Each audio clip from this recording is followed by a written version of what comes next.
Okay, we're going to go ahead and get started. Good morning, good afternoon, good evening, depending on where you are from around the world today.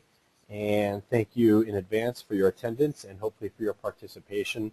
I always say that you'll get more out of it if you do pipe up and ask your questions, and I think that everybody gets a lot more out of it if you ask questions, because it can always lead to various topics. We can always segue into trading psychology. We can segue into more technical analysis, fundamental analysis, whatever it may be. So already one question came up, and I'll make sure I address that right off the bat.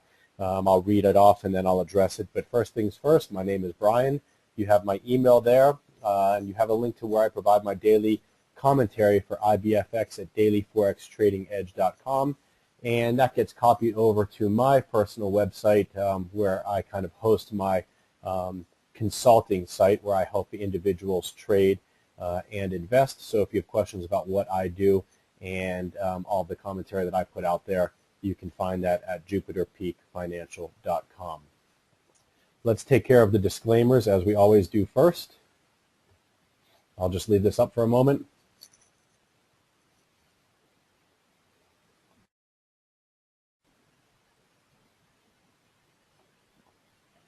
And the next one as well, and this is kind of where we're going today, the volatile markets disclaimer. In volatile or fast-moving market conditions, stop and conditional orders become market orders to be filled at the prevailing price, which may be vastly different from the desired price. Stop loss or conditional orders do not always guarantee a fill, and such orders may not be filled as placed. Substantial losses may occur, so no matter when you're trading, you just want to be aware of that.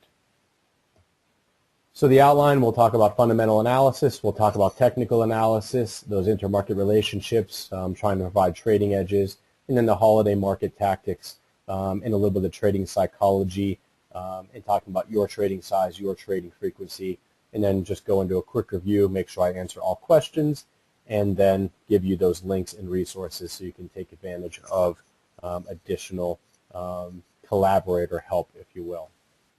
So let's just discuss fundamental analysis, and this will kind of lead into that trading psychology and lead into that tactic that, that tactical approach we'll take to trading at any time.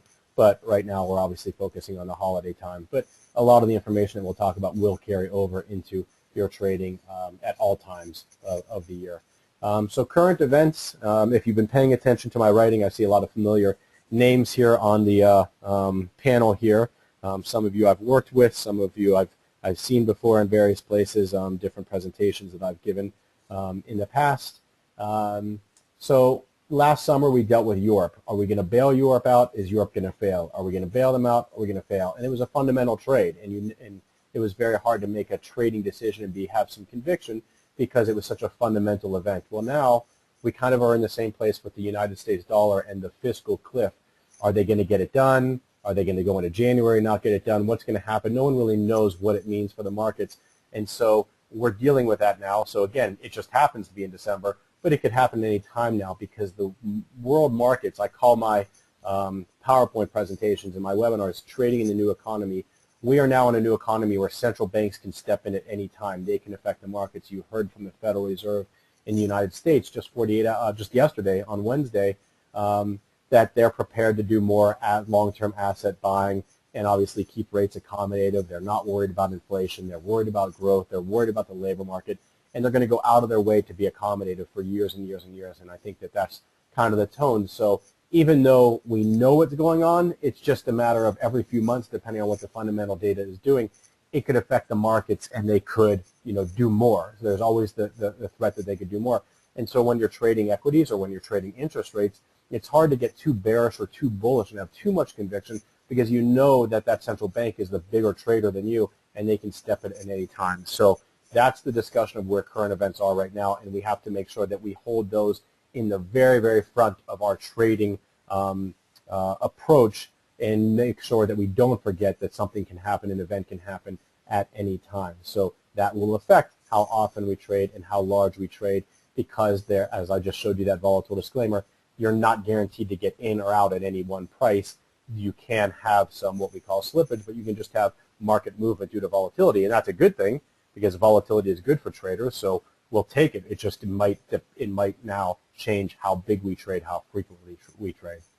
Your broker is providing you a lot of great information. They have a link to forexfactory.com where you can find the economic calendar so you know when central banks are having their meetings, and we just had a slew of them over the past couple weeks. Most recently, again, the Federal Reserve here in the U.S., but we had retail sales in the U.S. today. We had unemployment claims. Fundamentals in the U.S. Over those past two reports were good. We know where the markets are. Obviously, they've gone up as far as equity markets go, and they came back off the past few days, and I'll talk about that because we just had a Federal Reserve meeting yesterday, and since they spoke, the stock market, the equity markets in the U.S. are almost down 2%. Pretty major move after that news. So I'll show that to you in the charts. So no matter where you are around the world, you should have access to a TV and to a CNBC or some global version of that. Also Bloomberg, which is a TV station, also streams online and has a great website where you can read market news. So your daily market commentary hopefully consists of my analysis at dailyforextradingedge.com. I posted an article there today with some charts, and it also, hopefully, your daily approach also involves these other sites and your regular fundamental analysis. There's definitely a daily routine that I think is needed so that you are paying attention and you understand what's driving the markets from a big, 10,000 foot level. And then obviously other market sites. There are great market sites out there that you may be familiar with it. All right. So I'm saving with the first question that came in, so make sure if you have other questions, you're welcome to go ahead and type them in and I will get to them. Technical analysis, I was just talking a little bit about what the stock market did. And again, as I posted my article today at dailyforextradingedge.com, I posted some relationships between the United States dollar and equity markets, talking about a soft U.S. dollar out there. So you can read about that if you don't know what I mean by a soft U.S. dollar. So major trends, support, resistance. What can we glean from other markets that can help us trade our market?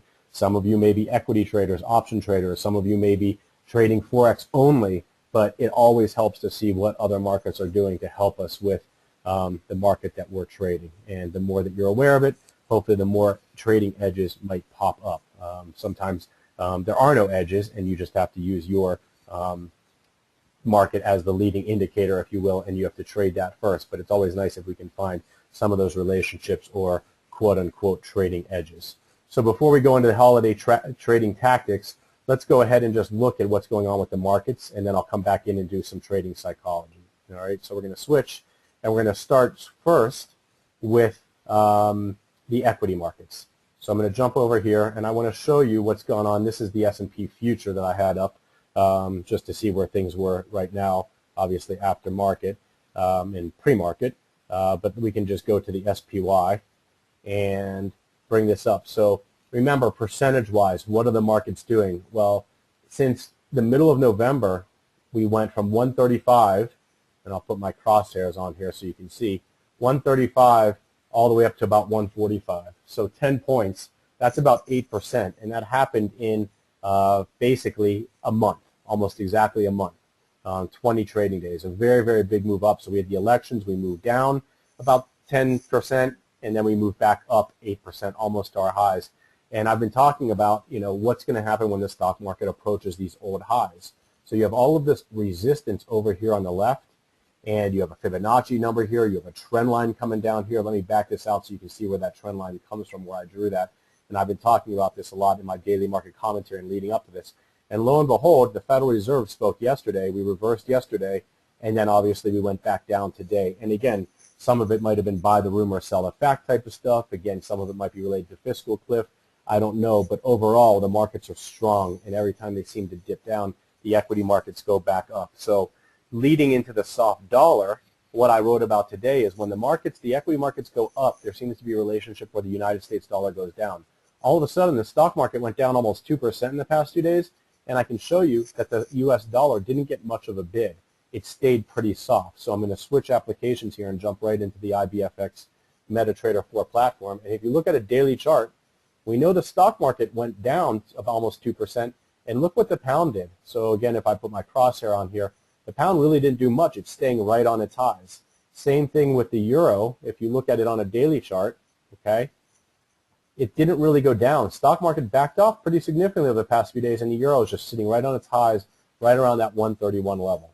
You look at the Aussie versus the U.S., and you have it sitting on its highs right there against the U.S. New Zealand has been rocking it compared to the United States dollar. Look at that move.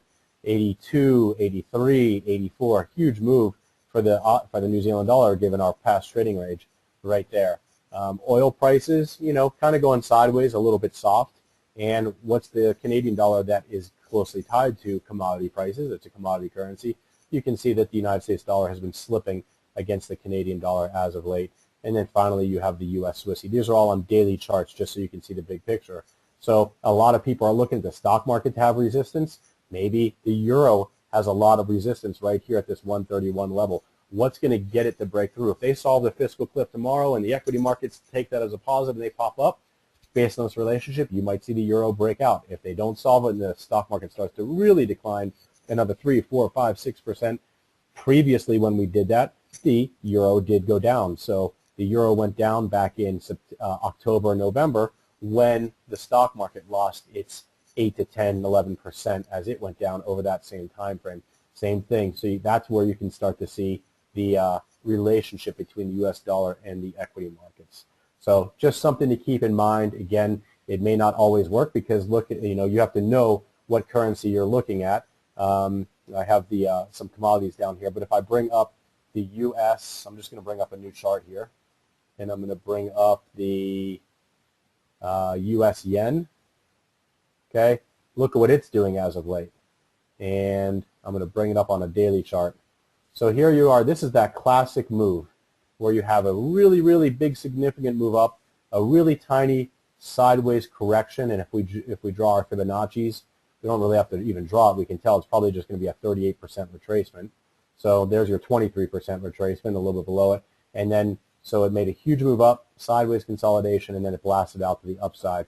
And so that's what we're kind of seeing, the U.S. dollar against the yen, but that's what we're seeing as far as the other pairs against the U.S. dollar, huge moves up, small consolidation, and then could it be followed by another big move up in that currency pair versus the United States dollar. All right. So just a quick look technically at some things, but again, I want to get in and answer your questions and go into the bulk of the presentation tonight, which is holiday trading tactics. So the first question that came across was, is it best not to trade during the month of December at all? So I'm just going to give you my approach to it. I started trading in Chicago in 1998, and I was trading for a prop firm. We were all trading our own accounts and trading various markets, mostly bond futures markets, and my office closed down for 3 weeks, all right? And so I just have taken that to heart because what we're doing as traders, if we're trading for our own account and we're following the big money and trying to get some pips off of that movement, from the big institutional banks and things like that, if they're paying out their bonuses, if you lived in Chicago, if you lived in New York and it was wintertime and you had a good year and you had a bonus, you're not staying there. You're going down south to somewhere warm. You might be going on a ski vacation, wherever it may be, but you're not going to be staying in the city if you had a good year. If you had a bad year trading, all right, if you were trading for yourself and you had a bad year and you knew that all these people who had good years were going out and having vacation and stuff like that, you're not going to make back your year in that last few weeks in December when holidays are going on and people are taking time off and vacation. People get sick this time of year. The flu's going around and that kind of stuff. So the trading floors are just lighter. So take that to heart as far as, do you want to be the only one trading? Do you want to trade when other retail traders are trading, or do you want to trade when the big money is flowing? The big money has to stop because a lot of these companies are wrapping up their books by late November for year end and things like that. And so they're just keeping it kind of close to the breast, and they're not going crazy with big positions. Also, fundamentally, what is going on right now? Well, we have the fiscal cliff. We have a lot of unknown things. Who wants to go and put on a huge, huge position right now, one way or the other, because they're very sure of what's going to happen? We have central banks that are in charge and can move the markets very quickly just on one word that comes out of their mouth. And so who wants to go and say, I know what they're going to say, I know what they're going to do, I'm going to put on a big position. So right now, there is plenty of movement, but we just have to take it realistically, and that's why I say look at a realistic view of trading ranges and let the trading ranges tell you what's realistic. How many trading opportunities do you think you get in your trading time frame? We don't trade 24 hours a day. We trade 3, 4, 5, 6 hours a day. What are the markets doing during those 3, 4, 5, or 6 hours? And depending on the time of year, sometimes maybe summertime, we know that Europeans take lots and lots of vacation in the summertime. August is always, been a slow month. because it's a big, big, big vacation month around the world. So make sure that your trading size and your trading frequency reflect what the markets are doing. And by all means, don't do anything stupid late in the year, because next year all traders start flat. We start at zero. All right. And so you don't want to be going into that first day of next year and have a mental kind of lapse and be thinking about what you did in the last few weeks last year. So trading psychology is so very important. Is every single day we have to stay on top of it, but at certain times of the year we want to stay on top of it even more. So you don't want to be bummed out during the holidays when everybody's celebrating and going to parties and things like that. You don't want to be going, oh my God, I can't believe I did that. There was nothing going on today. How could I have put on a position that big? How could I have gotten that stubborn and that emotional? So it all goes back to that trading psychology and letting the markets tell us what to do.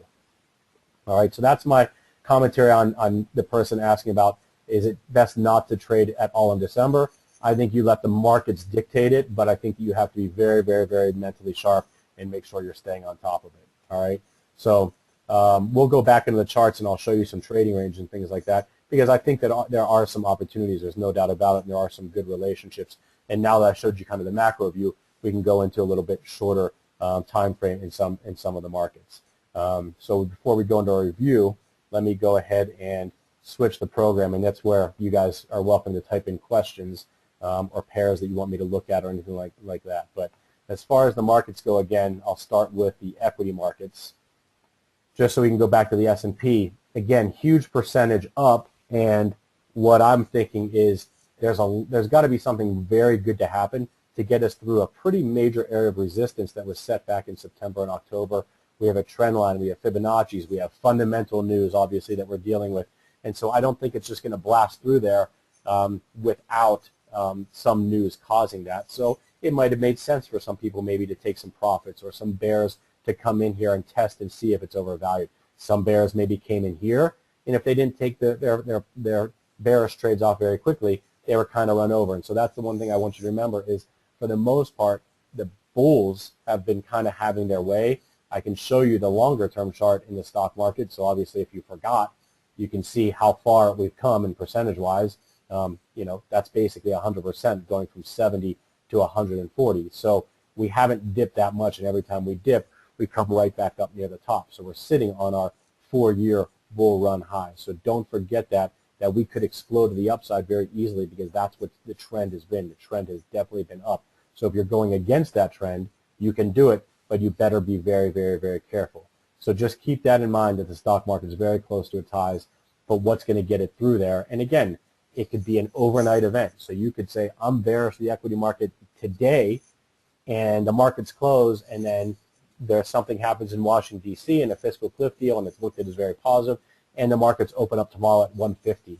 They could go up 20 points in the S&P, 30 points in the S&P very, very easily. We've seen those days in the past. We've seen a lot of big green bars based on fundamental news. So just keep that in mind, that, again, no guarantees where you get in, no guarantees where you get out, and that's why you must trade with the right size for your account. So it goes back to what I call account risk and trade risk. Account risk is how much do you want to lose of your overall account on this trade, and given this trade, whether you're using a double top, a moving average, whether you're trading an option, whether you're trading a forex pair, how much do you want to lose of that specific trade? Are you going to risk 2% because you're a short-term trader? Are you going to lose 5% because you're an intermediate trader? And I'm not talking about of your account. I'm talking now about of the actual trading cost, and then you divide those two numbers. I've done plenty of webinars that you can find.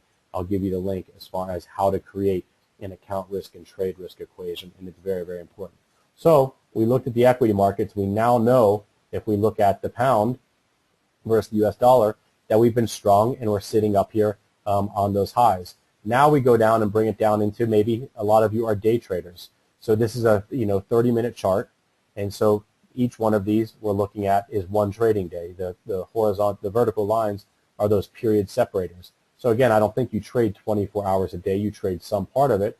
So if I take it down even smaller, and for those of you that live in the U.S., well, the stock market opens up right here at about 13:30, 1:30 p.m. GMT time is basically when our stock market opens. So you can see the pound open up, and it did have a big decline, but that big decline was later in the afternoon there, about 4 or 5 hours after, and then we moved. So there was just one spike there. But other than that one spike, the movement was pretty slow. If we look at the euro, because lots of people like to pay attention to the euro, knowing that it's up high there on a 15-minute chart. Here's the 15-minute chart for the U.S. And the range, as you can see, you can tell me if this is a big range or a small range. The range was about 30.50 up to 30 to 31 even. So we can see if you're a swing trader, maybe you're getting short at this resistance level at 31 because you're so aware of it, and that might have been a trade, and obviously that may have been okay for you. Obviously, if you didn't get out of it, it's right back up to where it was, but that's what I mean by making sure that you're realistic about how many pips. Today it's a 50-pip range. If I don't get out with 20 or 30 pips of those gain, I might not see that gain anymore because it could reverse and go back in. So this 31 level, I think Raggy Horner, another collaborator, it's a very, very, very discussed area and what's going to happen here. What is going to get us out? Is it going to be a fundamental event? Is it going to be a technical event? Will it be a combination of the two? But it'll be very, very interesting to see here. But so far, if you're just playing with it from the shorter time frame, and you can say, hey, I can get short at 31, I can put a stop in at 31, 15 or 20, risk 20 pips, and based on the trading ranges, if I get 15, 20, or 25 pips, you take it off, and you do the same thing here, and here, and here, and maybe right now you're saying, it's right there, you're getting short here, you put your stop up here, and hopefully it rolls down. If not, hopefully you get out close to where you put your stop, but again, there's no guarantee, so that's where you have to decide to say, hey, what time frame is it right now? Right now, American banks are closed, equity markets are closed. European banks and equity markets are pretty much closed. They're opening soon. So right now, the only ones that are open is basically the Asian markets. So things might get a little bit volatile as we get closer to that European open. So that's where you say, am I comfortable trading right now? Is there an announcement coming out soon? Is there a economic event coming out soon? That's where that economic calendar comes in. So that's where you do your trading psychology and say, am I comfortable totally with this trade? Or maybe you're in the U.S. right now and it's getting late. It could be 10 o'clock on the East Coast. And you put on this trade and you say, I'm going to bed. And I'm either going to wake up and the markets are going to be in the same place.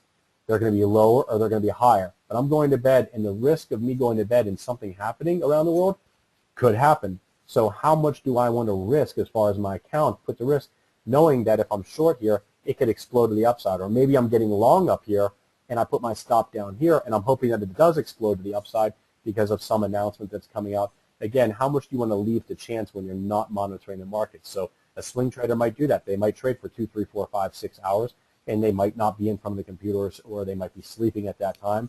A true day trader is probably not even going to the bathroom when their trade is on, and they might only be trying to make 5 or 10 or 15 or 20 or 25 pips with greater size. And that's very realistic to make 5 or 10 or 15 pips in this trading range. It just depends on when you're trading. Right here, after, just a few hours ago, basically, was 5 pips achievable? 30.76 to 30.70? Probably not. Not with commissions. I don't think you can go for 3 or 4 pips unless you're trading very, very, very large size and you're nailing the exact top and the exact bottom. So there you might just say, hey, unless I'm going to risk something and I hope it breaks out. And if not, you may have taken off the trade, or maybe you were long and you wanted it to break out to the upside and go back up to that resistance. Maybe now you're getting out. Maybe you're taking off the trade now because it's at resistance. And who are you to say it's going to bust through resistance when it's been resisted there in the past? And having a trade from here to here, 10, 15 pips, that's a very, very nice trade given the trading range, given the time of day that Europeans are sleeping, the Americans are about to go to sleep, that it might not be that busy. So you might go find other pairs depending on where you are around the world and what style and strategies you are trading. All right. So that's kind of a quick one on a detail, if you will, on the euro US dollar. So jumping back into the presentation here, to review fundamental events, they're at the forefront. Be very, very aware of those. Technical analysis, you can still use technical analysis to build very, very good trading plans. But again, at this time of year, just take the trading psychology one extra level. We should always be taking trading psychology to a very important level, but I think now even more so. Questions, I'm going to check and see if anybody came through. Next webinar is actually going to be next week, and I'm going to wrap up our Q4 review. Maybe we have some fiscal cliff news between now and then that we'll be able to talk about. and we'll look ahead to Q1 in 2013 and some possible trends, some possible breakouts, maybe range-bound plays, who knows, and obviously talk about the fundamentals that just have occurred in the past week and then obviously that we're expecting to happen over the next quarter or so. So education recordings, you have my email here. If you have questions, you can reach out to me. IBFX, they have a great education site, so you can go there to find all the education. As I said, I post almost every single day at dailyforextradingedge.com talking about the intermarket relationships and posting technical charts. I've done about 3 dozen videos on the YouTube page for IBFX. You can find them there. Also IBFX Connect, they have a social site where people are talking about their trades. And then again, if you want to see all of my content kind of brought together in one place, you can go to jupiterpeakfinancial.com. So let me just check and see if there are any questions. I think that's it for tonight. So I wish you a happy start to the holiday season, a happy start to the holiday trading season, if you will. Hope you trade carefully. I hope you invest intelligently, and I hope that you take advantage of any opportunities that are out there, but take advantage of them with the proper amount of account risk and trade risk given your individual situation. And again, trading psychology is so important. If you want more about that, again, use those webinars, and through my daily market commentary, you'll be able to find plenty of trading psychology tidbits in there. So I'll look forward to seeing you next week at the same time, 9:30 Eastern, and thank you very much for your attendance this evening.